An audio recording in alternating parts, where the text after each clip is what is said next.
Two people have been killed, several others injured after a man drove his vehicle into a crowd in the western city of Mannheim on Monday. Remember, this is not an isolated incident, but the third car ramming incident in recent months in Germany, after one each in Mannheim and Munich. The driver has been detained by the police. Authorities say he may have been psychologically unwell and did not appear to be politically or religiously motivated. Prosecutors have initiated investigative proceedings against the suspect, who is a 40-year-old German man from the neighbouring state of Rhineland-Palatinate.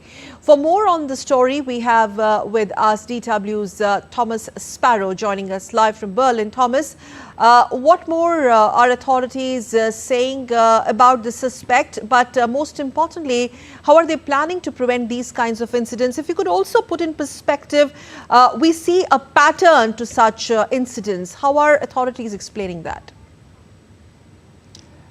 I do not necessarily think that it is a pattern. You have indeed seen in Germany several similar incidents, but each of the three car rammings that you mentioned in your introduction, in Magdeburg, in Munich and in Mannheim, have had different motivations. In Magdeburg, it was carried out by a Saudi man based on anti-Muslim views. In Munich, it was an Afghan asylum seeker which authorities suspect acted based on an Islamist motivation, and in Mannheim authorities are not, they do not think that it was political or extremist in nature, but are rather focusing on the man's mental health.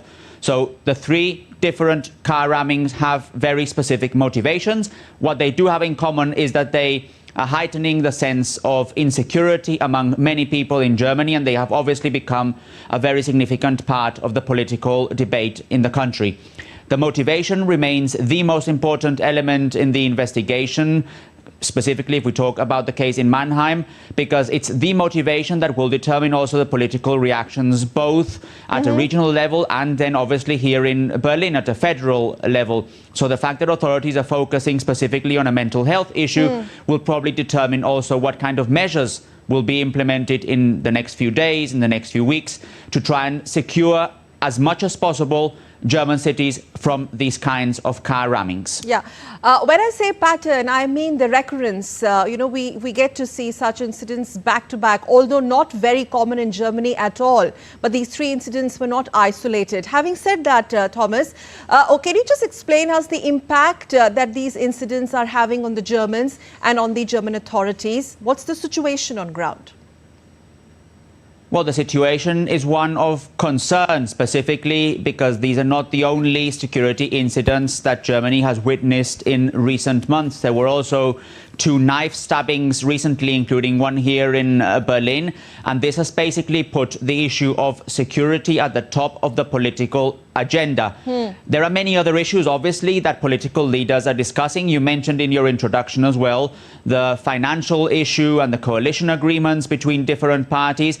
But part of these discussions is also how to make sure that they can make German cities more secure. Right. Authorities have stressed that it's impossible for them to make cities 100% secure, and that they do not intend to turn German cities into fortresses. But at the same time, they are considering increasing, for example, police presence in public spaces, especially when a lot of people are said to be out and about. It's carnival season now in Germany, so indeed a lot of people are out and about. Also looking, for example, at increased surveillance, a very challenging topic in Germany because of privacy concerns, and also looking at prevention. So these are three of the reasons why authorities are now looking into in order to make sure that as much as possible they can prevent these incidents from happening again. All right, we'll leave it there. Many thanks, Thomas Sparrow, for joining us live on that big story from Berlin. Thank you.